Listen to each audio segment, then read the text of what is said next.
Assalamualaikum warahmatullahi wabarakatuh. Perkenalkan, nama saya Hilana Stasya. Saya dari kelas 11 IPA 6. Di sini, saya akan menjelaskan materi tentang persamaan trigonometri. Sebelumnya, kalian tahu nggak sih persamaan trigonometri itu apa? Jadi, persamaan trigonometri ini adalah suatu persamaan yang di dalamnya memuat perbandingan-perbandingan trigonometri. Karena di sini disebutkan perbandingan-perbandingan trigonometri, maka hasil dari persamaan trigonometri akan lebih dari satu dan berbentuk himpunan penyelesaian. Persamaan trigonometri ini memiliki beberapa rumus dasar, diantaranya yaitu rumus-rumus dasar ini akan memudahkan kalian untuk mengerjakan soal-soal persamaan trigonometri. Oleh karena itu, kalian harus menguasai rumus-rumus dasar ini. Trigonometri memiliki beberapa sudut-sudut istimewa, diantaranya seperti ini. Sudut-sudut ini juga akan mempermudah kalian untuk menyelesaikan soal-soal persamaan trigonometri. Jadi, selain harus menguasai rumus-rumus dasar tadi, kalian juga harus menguasai sudut-sudut istimewa trigonometri ya. Di sini saya memiliki bentuk soal A cos X plus B sin X sama dengan C. Untuk cara pengerjaannya, pertama kita tentukan dulu A, B, dan C-nya dulu ya. Kita tulis A sama dengan, untuk A ini harus selalu angka yang berada di belakang cos. Di sini kan angka di belakang cos itu ada min 3. Untuk yang B, harus angka yang selalu berada di belakang sin. Ini kan ada min akar 3. Untuk yang C, harus yang setelah sama dengan atau yang hasilnya itu. Kita tulis 2 akar 3. Selanjutnya, setelah menentukan A, B, dan C-nya, kita harus mencari nilai K. Untuk mencari nilai K, dapat ditemukan dengan rumus akar kuadrat A pangkat 2 ditambah B pangkat 2. Kalau kita masukin angka-angkanya, jadi sama dengan akar A-nya kan di sini minus 3, kita tulis minus 3 kuadrat plus B di sini minus akar 3 ya, minus akar 3 kuadrat. Kita hitung sampai bawah ya.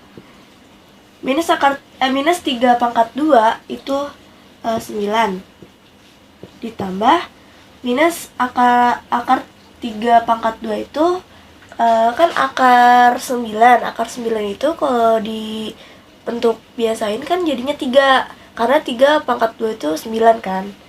Berarti kita tulis 3. 9 tambah 3 sama dengan 12. Akar dari 12 itu bisa kita sederhanain jadi akar 4 dikali 3. Dan bisa kita ubah menjadi 2 akar 3. Jadi untuk nilai K-nya ini adalah 2 akar 3.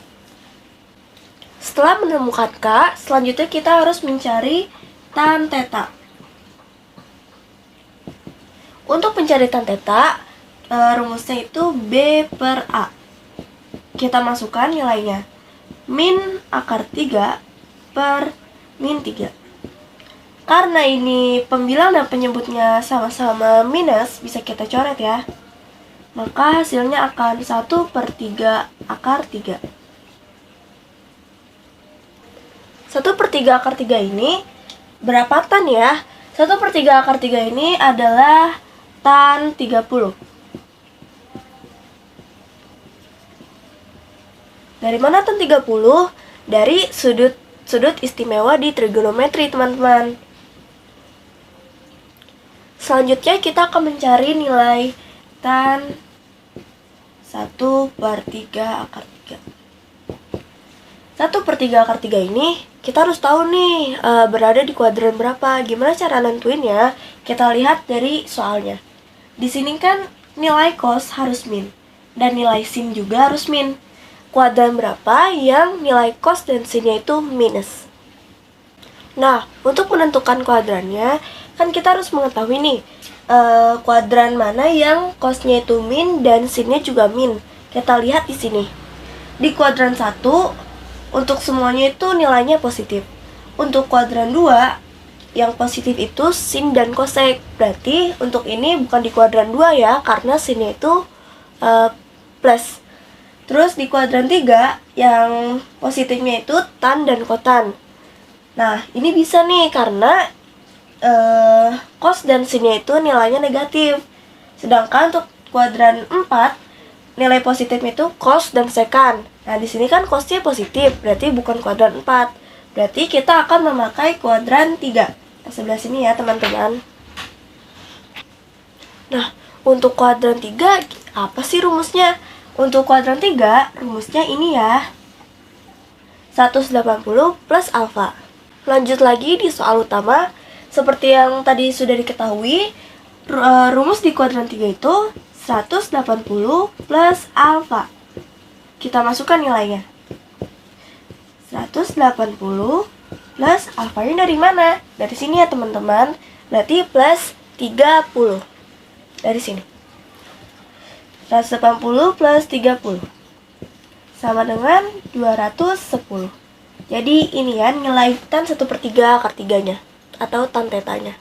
Nah, setelah menemukan nilai tetanya tadi, kita lanjutkan dengan rumus cos x min theta sama dengan C per K. Kita masukkan nilai-nilainya. Cos x min tetanya kan tadi itu 210. Kita masukkan C-nya 2 akar 3, K-nya juga 2 akar 3. Ini kita kalikan 2 akar 3 semuanya ya,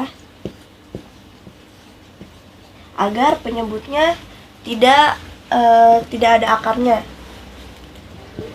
Nah, ini kita kalikan. 2 kali 2 sama dengan 4. Akar 3 dikali akar 3 sama dengan 3. 2 kali 2 sama dengan 4. Akar 3 dikalikan akar 3 sama dengan 3. Maka hasilnya akan 12 per 12 sama dengan 1. Nah, ini kan cos 1. Cos 1 itu tuh nilainya berapa derajat sih? Karena cos 1 tuh nilainya 0 derajat, maka ini akan menjadi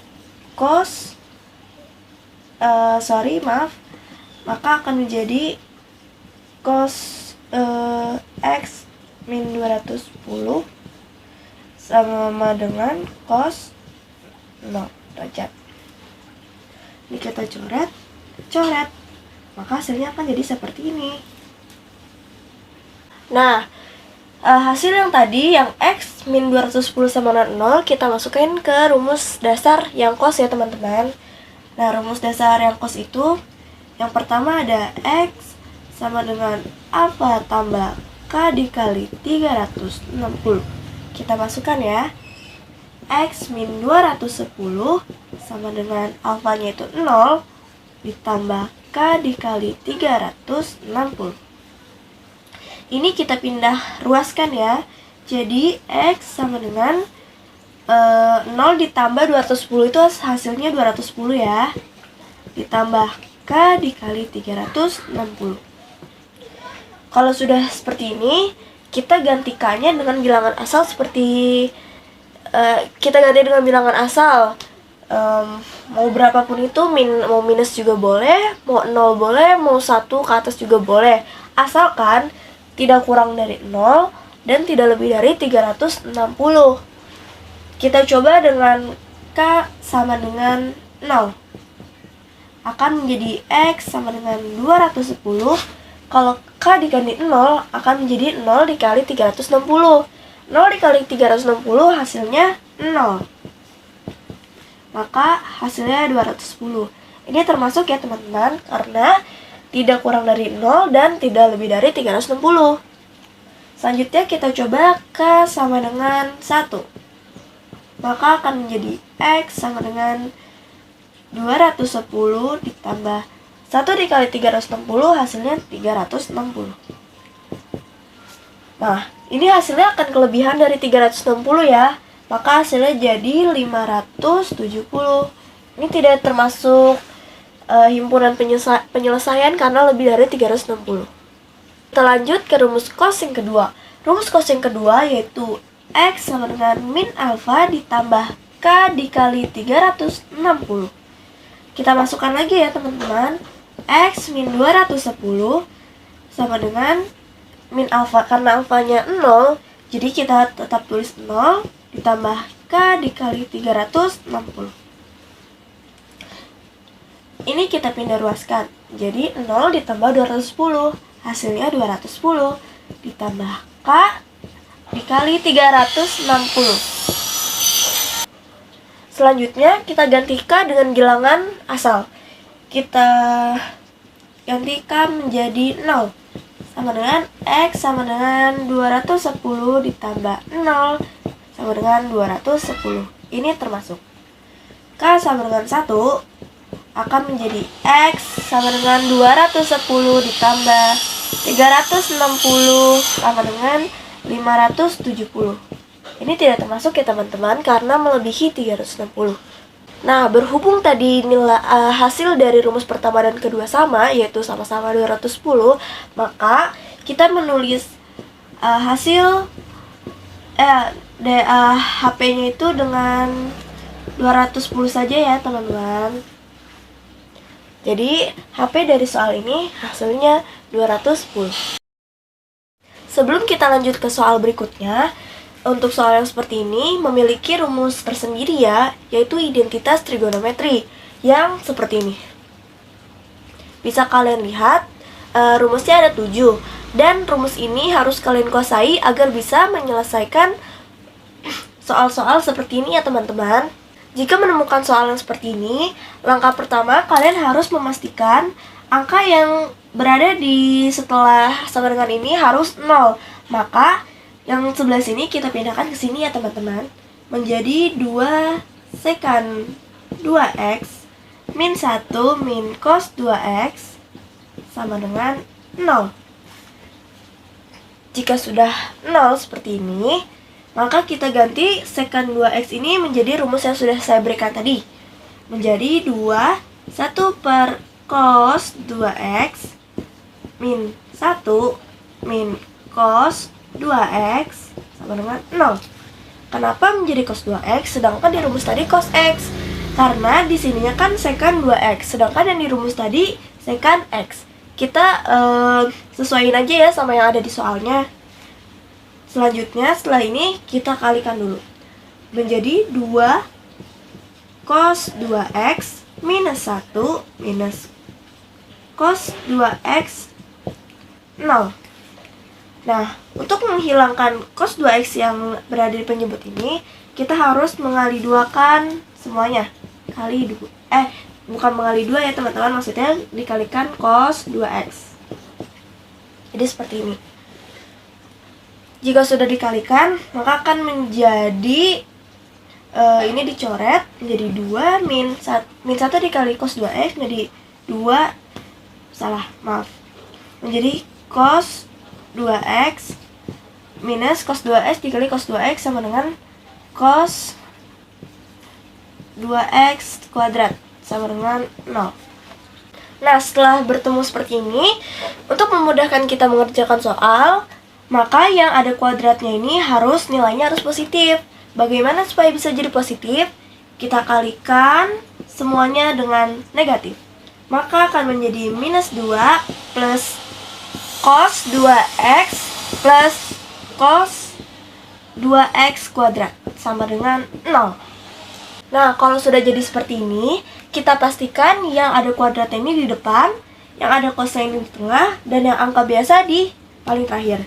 Maka akan menjadi cos 2x kuadrat plus cos 2x minus 2 sama dengan 0. Jika bentuknya sudah seperti ini, maka kita akan memakai permisalan. Misalkan cos 2x itu cos 2x sama dengan P. Maka yang cos 2x ini kita ganti menjadi P. Maka akan menjadi P kuadrat plus P min 2 sama dengan 0. Nah, jika sudah dapat bentuk yang seperti ini, kita lanjutkan dengan pemfaktoran. Bagaimana caranya? Caranya dengan menjadikan ini menjadi 2. Jadi P dan B. Nah, kita lihat di sini, ini angkanya kan 2. 2 itu bisa dikali berapa dengan berapa? 1 dan 2 kan? Nah, dari 1 dan 2 ini, kita tempatkan di antara ini atau ini. Antara ini 1 atau ini 2 atau ini 2, ini 1. Bagaimana cara menentukannya? Kita coba saja satu-satu ya. Karena ini minus, otomatis di salah satu ini ada yang plus, ada yang minus. Tidak mungkin dua-duanya minus atau dua-duanya plus. Nah, untuk mengetahui itu kita coba dulu. Misalkan ini plus 1 min 2. Cara menghitungnya seperti ini ya. Ini dikalikan dengan ini dikalikan dengan ini. P dikali min 2 sama dengan min 2P. 1 dikali P sama dengan plus P. Min 2P ditambah P sama dengan min 1P. Hasil ini harus sama dengan yang tengah ya teman-teman. Min 1P sama plus P1P ini sama atau beda? Beda kan? Berarti ini bukan jawabannya. Kita coba dengan yang lainnya ya.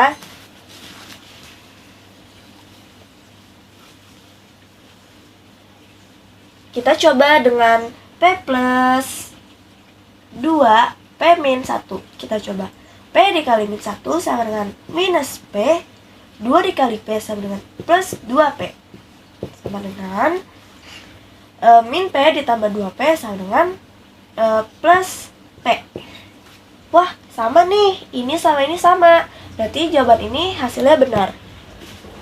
Nah, setelah menemukan tadi, kita lanjut menjadi P plus 2 sama dengan 0. Maka jadi P sama dengan minus 2. Minus 2 ini ada nggak sih di kos? Tidak ada kan? Maka kita tulis TN. Ya, setelah menemukan yang ini, kita tentukan juga yang sebelah sini ya. P min 1 sama dengan 0. P sama dengan 1. Nah, untuk cos 1 ini kan ada. Cos 1 itu nilainya berapa? Cos 1 itu kan nilainya 0 derajat. Maka ini kan termasuk. Maka kita akan menghitung yang ininya. Yang 0 derajat. Tadi kan kita sudah menemukan nih. P sama dengan 0 derajat. Nah, tadi kita memisalkan cos 2X sebagai P. Maka ini bisa dibilang juga cos 2X sama dengan 0 derajat. Nah, selanjutnya kita masukkan rumus dasar yang cos tadi ya. Kita masukkan yang pertama ada X sama dengan alfa tambah K dikali 360. Nah, kita masukkan ini kan P sama dengan 0. Sama dengan 2X sama dengan alfanya kan 0. Tambah K dikali 360. Agar menjadi X, kita bagi semuanya bagi 2 ya. Maka akan menjadi 0 plus K dikali 180 derajat. Kalau sudah seperti ini, kita ganti K-nya menjadi bilangan asal. Misalkan, kita ganti K menjadi 0. Maka akan menjadi X sama dengan 0 ditambah 0 dikali 180 hasilnya 0. Sama dengan 0. Ini termasuk gak sih di HP? Ya termasuk lah, karena kan batasnya itu tidak boleh kurang dari 0, tidak boleh lebih dari 360. Sedangkan 0 ini tidak kurang dari 0, jadi masih bisa termasuk. Yang kedua itu ada K sama dengan 1. K menjadi X sama dengan 0 ditambah 180. Maka hasilnya 180. Ini termasuk juga ya teman-teman. Yang kedua ada K sama dengan 2. Jadi X sama dengan 0 ditambah 180 dikali 2 itu 360. Maka hasilnya jadi 360. Ini juga termasuk ya teman-teman karena tidak lebih dari 360. Selanjutnya kita masukkan rumus kedua, yaitu X sama dengan minus alfa tambah K dikali 360. X ini 2X sama dengan 0 tambah K dikali 360. Maka akan menjadi, ini supaya jadi X dibagi 2 semua ya semua teman-teman. Dibagi 2. Maka akan menjadi X 0 plus K dikali 360. Maaf, maksud saya 180. Nah, kalau sudah seperti ini, kita masukkan K-nya. K sama dengan 0 akan menjadi X sama dengan 0 ditambah 0. Jadi 0. K sama dengan 1 akan menjadi X sama dengan 0 ditambah 180 akan menjadi 180. Dan untuk K sama dengan 2 akan menjadi X sama dengan 0 ditambah 360 akan menjadi 360. Nah, ini kan sama ya, jawabannya sama yang rumus pertama. Maka kita akan menulis HP-nya menjadi seperti ini. Sebentar ya. Maka kita akan menulis himpunan penyelesaiannya menjadi 0, 180, dan juga 360. Jadi untuk soal yang seperti ini, himpunan penyelesaiannya adalah segini. Nah, sudah selesai nih penjelasan tentang persamaan trigonometri secara singkat. Gimana? Udah pada mengerti belum? Matematika itu menyenangkan, bukan? Nah, sekian dari saya. Saya Anastasia dari kelas 11 IPA 6. Wassalamualaikum warahmatullahi wabarakatuh. Terima kasih semuanya.